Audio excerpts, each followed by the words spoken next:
ध्वनिर्वर्णा पदं वाक्यमित्यास्पदचतुष्टयम् यस्याः सूक्ष्मादिभेदे वाग्देवीं तामुपास्महे।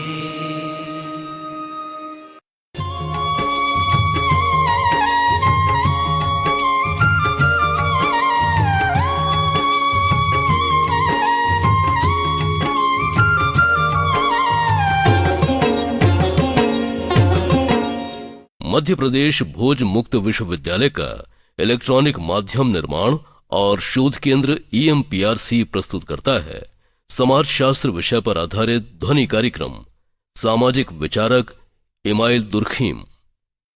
ये कार्यक्रम BA समाज शास्त्र के तृतीय वर्ष के विद्यार्थियों के लिए प्रथम प्रश्न पत्र समाज शास्त्रीय विचारों का आधार की दूसरी इकाई पर आधारित है। इस कार्यक्रम की विषय विशेषज्ञ हैं डॉक्टर माधवी लता दुबे। कार्यक्रम का ध्वनि मुद्रण, संपादन और प्रस्तुतिकरण किया है अमर बहादुर यादव ने। तो आइए सुनते हैं ध्वनि कार्यक्रम सामाजिक विचारक इमाइल दुर्खीम।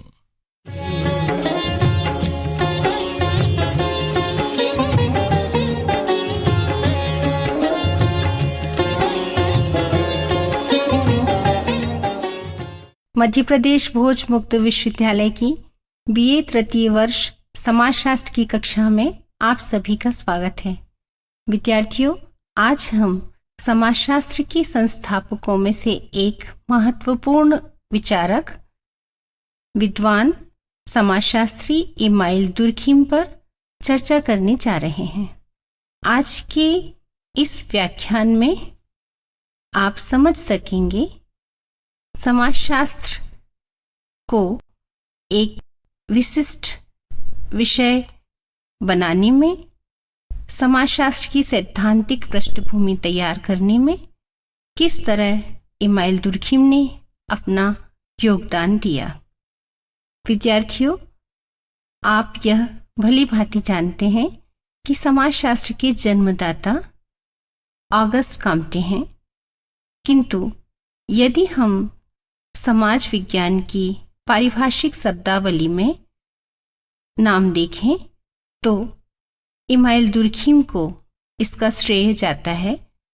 ऐसा इसलिए क्योंकि इमाइल दुर्खीम वे पहले विद्वान हैं जिन्होंने समाजशास्त्र की सैद्धांतिक पृष्ठभूमि को समझने के लिए पद्धति शास्त्र विकसित किया और इस तरह सामाजिक चिंतन में वैज्ञानिक अध्ययन की शुरुआत हुई।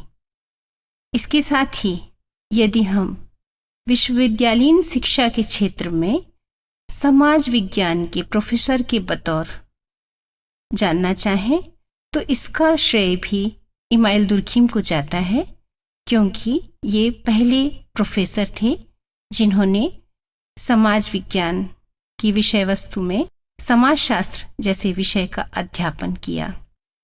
अपने जीवन के लगभग 3 दशक तक समाजशास्त्रीय अध्ययन, अध्यापन, लेखन के माध्यम से इन्होंने समाजशास्त्र को जो दिया उस पूरे योगदान को यदि हम समझने का प्रयास करें तो उसे हम इनकी महत्वपूर्ण कृतियों के माध्यम से समझ सकते हैं। सबसे पहले हमें इनके द्वारा किए गए जो योगदान हैं उसको जानने के पहले जो बौद्धिक पृष्ठभूमि थी, सामाजिक पृष्ठभूमि थी, उसको भी जानना जरूरी होगा।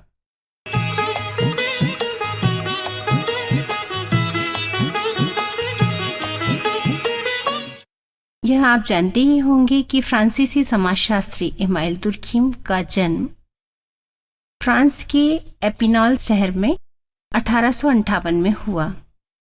यह वह समय था जब फ्रांस में फ्रांस की क्रांति हो चुकी थी और पूरा यूरोप औद्योगिक क्रांति के प्रभाव से प्रभावित हो रहा था। ये दोनों ही घटनाएं इस तरह से महत्वपूर्ण हैं क्योंकि इनने समाज में जिस तरह उथल पुथल पैदा की, सामाजिक स्तर पर, राजनीतिक स्तर पर, आर्थिक जगत में हम देखें तो बड़े पैमाने पर उत्पादन के कारण बाजार और वाणिज्य की जो गतिविधियां थीं, इनमें तेजी से वृद्धि हुई। गांवों से पलायन, नगरों का निर्माण, परिवार की संरचना का प्रभावित होना, राजनीतिक स्तर पर भी हम देखें तो नई विचारधाराएं, स्वतंत्रता की मांग, कुछ ऐसी बातें उस समय की परिस्थितियों में विद्यमान थीं जिनने इमाइल दुर्खिम की रचनाओं को प्रभावित किया, दिशा दी। इमाइल दुर्खिम अपने पूर्ववर्ती विचारक अगस्ट काम्टे से बहुत हद तक सहमत थे और साथ ही अन्य समाजशास्त्र के संस्थापक जैसे हर्बर्ट स्पेंसर, मैक्स वेबर, इनसे भी वे प्रभावित थे। लेकिन कुछ बातों में उनकी अपने विचार अलग थे। जैसे अगस्ट काम्टे के 3 स्तर के नियम से वे सहमत नहीं थे, जबकि प्रत्यक्षवादी चिंतन से वे सहमत थे और इसके आधार पर उन्होंने अपनी रचनाओं में पद्धति को भी विकसित किया। विद्यार्थियों, इमाइल दुर्खिम ने जो भी लिखा या जो भी उनका समाजशास्त्री योगदान है, यदि हम उसे मोटे तौर पर समझने का प्रयास करें तो उसके 2 भाग हैं। पहला तो यह कि उनका पूरा अध्ययन का सार समूह केंद्रित था, यानी व्यक्ति की तुलना में समूह को अधिक महत्व देना, और दूसरा प्रत्यक्षवादी चिंतन, यानी समाज की घटनाओं को वैज्ञानिक दृष्टि से समझना और उन घटनाओं को ठीक उसी तरीके से समझने का प्रयास करना जैसा कि विज्ञान में होता है, यानी सामाजिक तथ्य को भी वस्तु की तरह समझने का प्रयास। इन दोनों मुख्य विचारों के आधार पर यदि हम देखें तो उनकी रचनाओं में जिन सिद्धांतों या विचारों को प्रस्तुत किया गया है वह हमें स्पष्ट रूप से दिखाई देंगी। उस समय की जो बौद्धिक पृष्ठभूमि थी उसमें चिंतन की कई धाराएं समाज में चल रही थीं। अर्थशास्त्री यह मानते थे कि समाज में तेजी से जो विकास है या उत्पादन का जो बढ़ना है वह व्यक्तियों के सुख में वृद्धि करेगा और समाज जिस दिशा में आगे बढ़ रहे हैं, आर्थिक विकास, यह अधिकतम सुख और उपयोगिता के हिसाब से उचित है और इसी दृष्टिकोण से समाजों का अध्ययन किया जा रहा था। दुर्खिम का ऐसा मानना था कि हम उपयोगितावाद की इस बात से सहमत नहीं हो सकते कि जो विशाल उत्पादन है वह सुख की वृद्धि करता है या अच्छे समाज का निर्माण करता है। उन्होंने कहा कि समाज को यदि हमें समझना होगा तो हमें व्यक्ति और समाज के बीच में जो सामाजिक अनुबंध है, जो सामाजिक रिश्ता है, व्यक्ति किस तरह से क्रियाएं करता है, व्यक्ति और समाज के बीच में जो एकता विद्यमान है उसका स्वरूप क्या है, इन बातों पर केंद्रित करते हुए यह हम समझ सकते हैं कि दुर्खिम की जो विचारधारा थी वह प्रचलित विचारधाराओं से ना तो पूरी तरह से हटके है और ना पूरी तरह उनकी समर्थक है। एक तरफ रूढ़िवादी चिंतन था जिसमें धर्म और समूह की चर्चा थी, लेकिन धर्म को रूढ़िवाद के साथ जोड़कर समझा गया था, और दूसरी तरफ वैज्ञानिक चिंतन था। दुर्खिम ने इन दोनों धाराओं से खास बातें ली और अपना मत प्रस्तुत किया।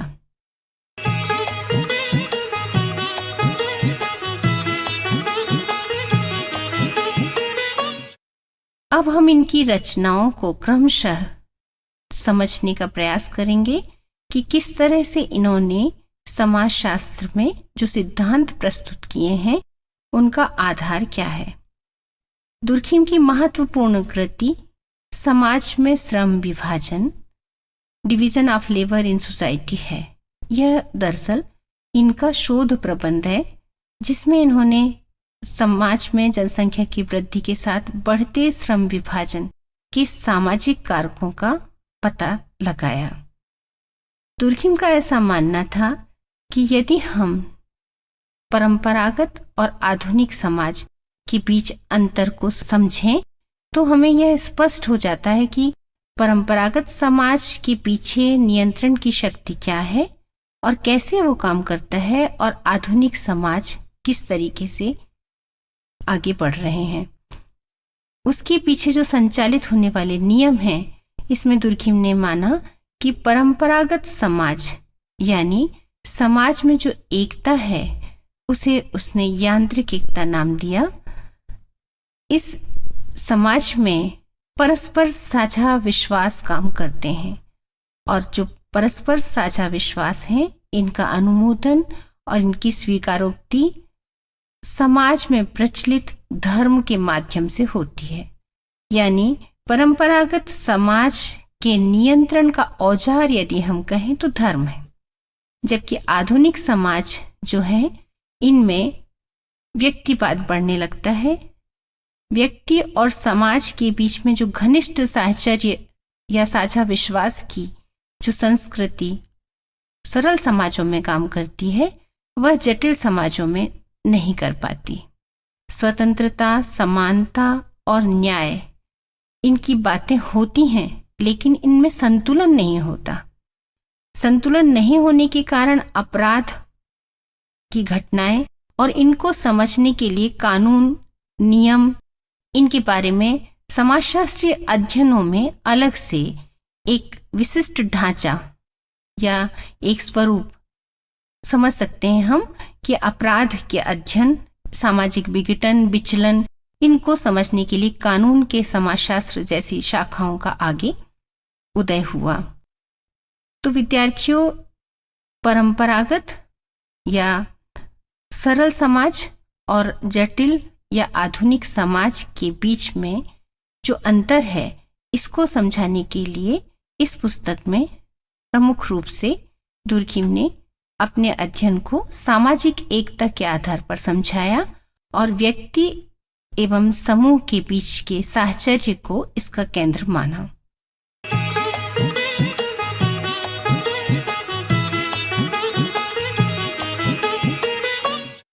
इनकी दूसरी महत्वपूर्ण रचना ली सुसाइड यानी आत्महत्या है। आत्महत्या का सिद्धांत प्रस्तुत करने के पीछे इन्होंने जिन आधारों को लिया, या हम कहें कि सांख्यिकी का जिस तरीके से सर्जनात्मक तरीके से उपयोग इस पुस्तक में इन्होंने किया, उससे यह बताने का प्रयास किया कि सामाजिक तथ्य यानी सामाजिक घटनाएं जो हैं, उनके पीछे जो, जैसा कि हम पूर्व में आपसे कह चुके हैं कि दुर्खिम का पूरा अध्ययन इस बात पर केंद्रित है कि व्यक्ति की तुलना में समूह प्रमुख है। इसी बात को हम इस रचना में भी देखेंगे। इसमें इन्होंने यह बताने का प्रयास किया कि आत्महत्या यद्यपि जानबूझकर किया जाने वाला प्रयास है, जिसमें व्यक्ति यह जानता है कि उसके जीवन का अंत हो जाएगा, उसके ऐसे कार्य से जिससे कि उसका जीवन खत्म हो जाएगा, लेकिन क्या व्यक्ति स्वयं इसके लिए जिम्मेदार है? दुर्खिम का ऐसा मानना था कि ऐसा नहीं है। आत्महत्या एक सामाजिक तथ्य है। आत्महत्या की जो घटनाएं घटती हैं, वे भी व्यक्ति और समाज के संबंधों पर निर्भर करती हैं। यदि समाज में व्यक्ति अकेलापन महसूस करता है समूह में, अपने जिस समूह का वो सदस्य है, तब समूह में भावनात्मक अलगाव या समूह से दूरी जब वो महसूस करता है तो अहमवादी आत्महत्या होती है। और यदि समूह से साहचर्य घनिष्ठ है, अधिक लगाव है, तो त्याग और समर्पण के कारण भी आत्महत्या की घटनाएं होती हैं। इसका जिक्र उसने आत्महत्या के दूसरे रूप यानी परार्थवादी आत्महत्या के रूप में किया। लेकिन जब समाज में नियम प्रभावशील कम हो जाते हैं, तो इस दौर में व्यक्ति यह तय नहीं कर पाता कि उसे क्या करना चाहिए, तो नियमों के निलंबन की स्थिति में भी आत्महत्याएं होती हैं। इन पूरे आधारों पर उसका जो दृष्टिकोण था कि व्यक्ति से अधिक समूह जिम्मेदार है, यह प्रतिपादित होता है। दुर्खिम की अन्य महत्वपूर्ण कृति जिसने समाजशास्त्र को वैज्ञानिक आधार प्रदान किया वह है the rules of sociological methods, यानी समाजशास्त्रीय अध्ययन पद्धति के नियम। समाजशास्त्रीय अध्ययन पद्धति के नियम में दुर्खिम का जो केंद्रीय विषय है वह है सामाजिक व्यवस्था को समझने के लिए किस तरह के नियम बनाए जाएं, किस तरीके से उन्हें समझा जाए। तो सामाजिक तथ्यों की बात इसमें उन्होंने की कि सामाजिक तथ्य वह आधार है जिससे कि हम समाज में घटित होने वाली घटनाओं को समझ सकते हैं। सामाजिक तथ्य के दो प्रमुख विशेषताओं का उन्होंने जिक्र किया, एक तो बाह्यता और दूसरा वाच्यता। दरअसल सामाजिक तथ्य जो है वह सामाजिक व्यवहार का विचार करने का, अनुभव करने का, क्रिया का ऐसा पक्ष है जिसका निरीक्षण वैश्विकता से संभव है।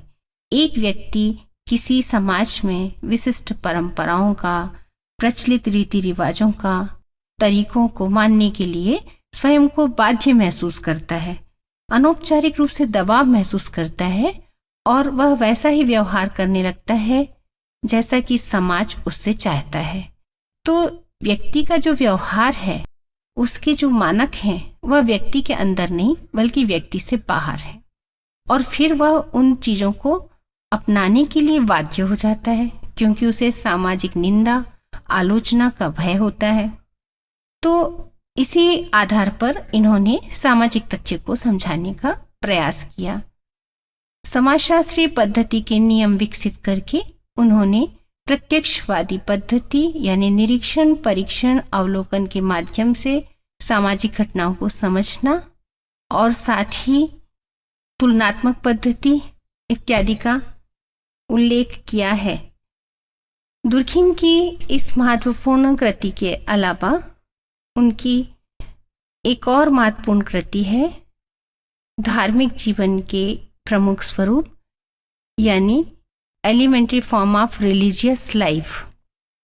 Elementary form of religious life, धार्मिक जीवन के प्रमुख स्वरूप पुस्तक में दुर्खिम ने धर्म की उत्पत्ति, धर्म के नियमों को समाज के लिए किस तरह से प्रभावी माना, इसके ऊपर विशद विवेचना की और धर्म के प्रकार्यात्मक पक्ष की चर्चा की। दुर्खिम ने अपने पूर्ववर्ती विचारकों के मत का खंडन करते हुए यह स्पष्ट किया कि धर्म की उत्पत्ति किसी प्राकृतिक या किसी दूसरे वजह से नहीं बल्कि धर्म की उत्पत्ति समाज में होती है। समूह ही देवता है और समाज के बीच में व्यक्ति की जो सामूहिक क्रियाएं हैं, इनमें ही जो धर्म के दो पक्ष हैं, पवित्र और साधारण, इनको देखा जा सकता है। धर्म की नियंत्रणकारी शक्ति के रूप में दुर्खिम ने यह माना कि आदिम समाजों में, सरल समाजों में धर्म नियंत्रण का औजार है, जबकि वर्तमान आधुनिक जटिल समाजों में धर्म का यह तरीका कमजोर पड़ जाता है।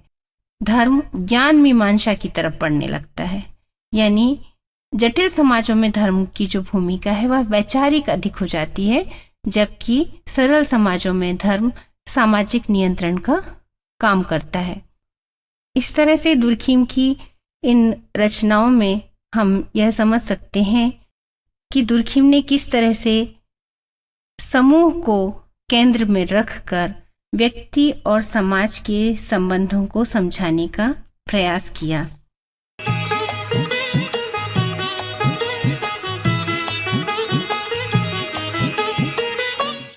दुर्खिम के द्वारा दिया गया जो चिंतन है, समाजशास्त्रीय चिंतन के लिहाज से यदि हम कहें तो यह एक उपलब्धि कही जाएगी कि मनुष्य के एक जैविक प्राणी से सामाजिक प्राणी में रूपांतरित होने की परिघटना को व्यक्ति की जैविक क्षमताओं के आधार पर नहीं समझाया जा सकता।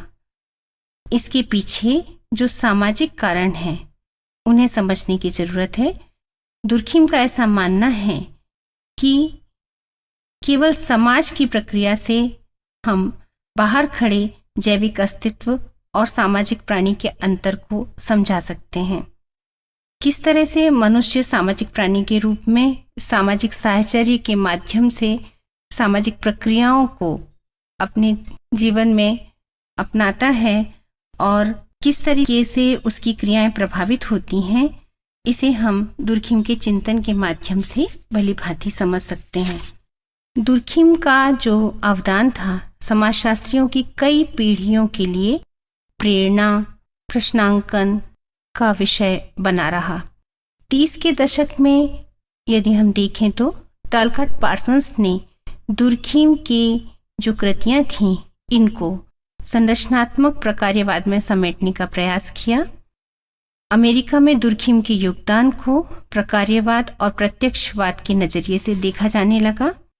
इसके बाद दुर्खिम के विचारों को आधार मानकर अनेक अध्ययन होते गए और समाजशास्त्रियों के एक समूह का यह मानना है कि दुर्खिम का समाजशास्त्र व्यक्ति को गौण कर देता है, लेकिन यदि हम ध्यान से समझने का प्रयास करें तो दुर्खिम का कतई यह इरादा नहीं था, बल्कि वे सामाजिक सिद्धांतों की पड़ताल करने, व्यवहार को समझने, समाज को बुनियादी आधार से समझने के लिए समाजशास्त्र में जो अपना चिंतन या जो सैद्धांतिक आधार प्रस्तुत करना चाह रहे थे, उसके लिए इन्होंने कुछ कसौटियां निर्मित की और इन्होंने कहा कि समाजशास्त्र को किसी और दूसरे दर्शन की कसौटियों पर नहीं, बल्कि सामाजिक तथ्यों के अध्ययन संबंधी कसौटियों का निर्माण तो खुद ही करना होगा।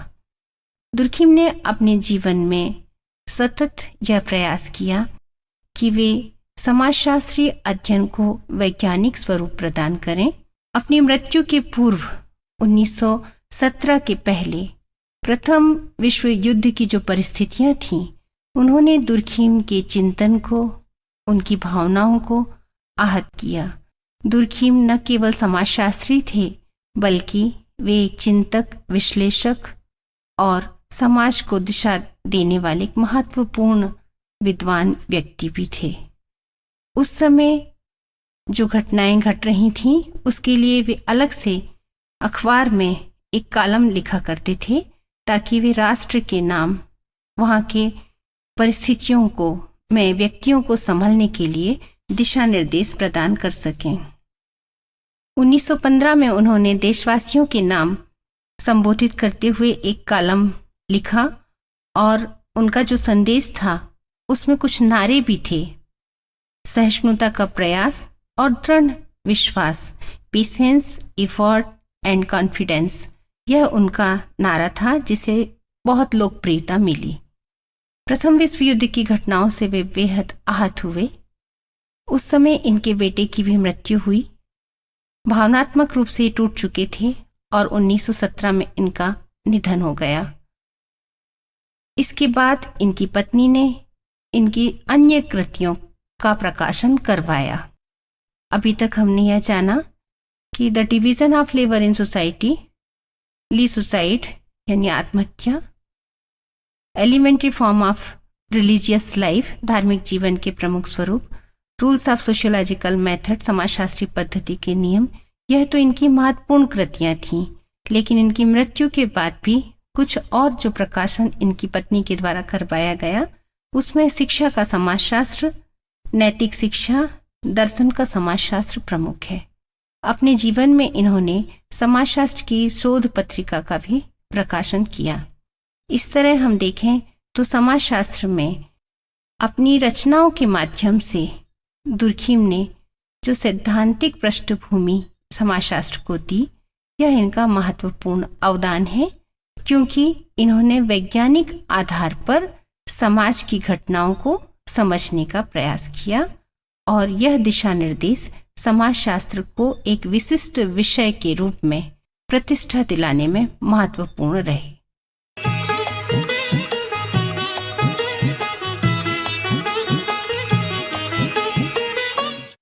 विद्यार्थियों, इस व्याख्यान के पश्चात हम दुर्खीम से जुड़ी जो महत्वपूर्ण पक्ष इस व्याख्यान में लिए हैं उनसे संबंधित प्रश्नों को यदि केंद्रित करके देखें तो हम समझ सकेंगे कि इन प्रश्नों के उत्तर व्याख्यान में हैं या नहीं।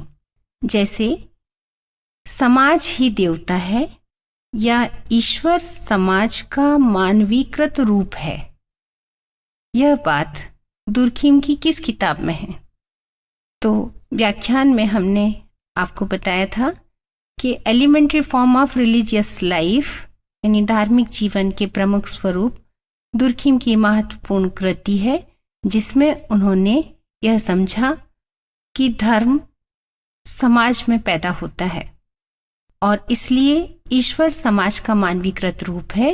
यह इस बात का उल्लेख इस किताब में हमें प्राप्त होगा। दूसरी बात यह है कि सामाजिक तथ्य की दो प्रमुख विशेषताएं, बाह्यता या बाध्यता, इसका उल्लेख किस ग्रंथ में मिलता है? दुर्खीम ने चूंकि समाजशास्त्र में वैज्ञानिक अध्ययन के लिए पद्धति शास्त्र विकसित किया, जिसमें उन्होंने सामाजिक तथ्य को केंद्रित करते हुए बाह्यता और बाध्यता की बात की, यह उनकी द्वारा लिखी पुस्तक रूल्स ऑफ सोशियोलॉजिकल मेथड में हमें समझने मिलता है। लेकिन चूंकि इस पद्धति के आधार पर उन्होंने सभी पुस्तकों में अपने चिंतन को आधार दिया है, इसलिए हम आत्महत्या को भी एक सामाजिक तथ्य मानते हैं। लेकिन चूंकि हमने आपसे प्रश्न किया कि सामाजिक तथ्य की जो दो विशेषताएं हैं इनका उल्लेख कहाँ मिलता है, तो आप इस उत्तर के माध्यम से इसे उचित मानेंगे कि ये रूल्स ऑफ सोशियोलॉजिकल मेथड जो उनकी पुस्तक है, इसमें पद्धति शास्त्र के अंतर्गत इस बात का उल्लेख किया गया है। आत्महत्या के 3 प्रकार, अहमवादी, परार्थवादी और विसंगत आत्महत्या, इनका उल्लेख किस पुस्तक में मिलता है? तो उनके द्वारा लिखी हुई महत्वपूर्ण पुस्तक आत्महत्या, उसके अंतर्गत हम आत्महत्या के रूपों को समझ सकते हैं। इसी तरह से एक और प्रश्न आपके समक्ष हम रखते हैं कि सामाजिक एकता के माध्यम से सरल और जटिल समाजों के बीच में अंतर की बात किस रचना में की गई? तो फिर से हम अपने व्याख्यान के प्रमुख बिंदुओं पर यदि जाएं तो division of labour in society, उनका जो ग्रंथ है, इसमें हम पाते हैं कि व्यक्ति और समाज के बीच में साहचर्य के आधार पर सरल और जटिल समाज की बात की। यांत्रिक एकता वाला समाज सरल समाज है और सावयवी एकता वाला समाज जटिल समाज है। इस तरह हम इनकी कृतियों में खास जो विषय वस्तु है इससे संबंधित प्रश्नों के उत्तर को समझ सकते हैं। तो आज के इस व्याख्यान में आपने यह समझा कि समाजशास्त्री इमाइल दुर्खीम ने अपने जो सिद्धांत समाजशास्त्र की प्रतिष्ठा में दिए हैं उनका आधार क्या है। व्याख्यान में हमने स्पष्ट किया कि इन्होंने व्यक्ति और समूह में समूह को प्रमुख मानते हुए अपने सिद्धांतों की बुनियाद रखी और दूसरे वैज्ञानिक पद्धति को महत्व दिया, यानी प्रत्यक्षवादी स्तर पर निरीक्षण परीक्षण अवलोकन पर बल दिया। दूसरे, इनकी जो समस्त रचनाएं हैं इन रचनाओं में इन्हीं आधारों पर लिखा गया है। तो आज आप समझ सके हैं कि इमाइल दुर्खीम ने किस तरह से समाजशास्त्रीय सिद्धांतों को प्रस्तुत किया और हम कैसे उसे समाज की घटनाओं को समझने में इस्तेमाल कर सकते हैं। आज की कक्षा में बस इतना ही। अगली कक्षा में हम पुनः उपस्थित होंगे। धन्यवाद।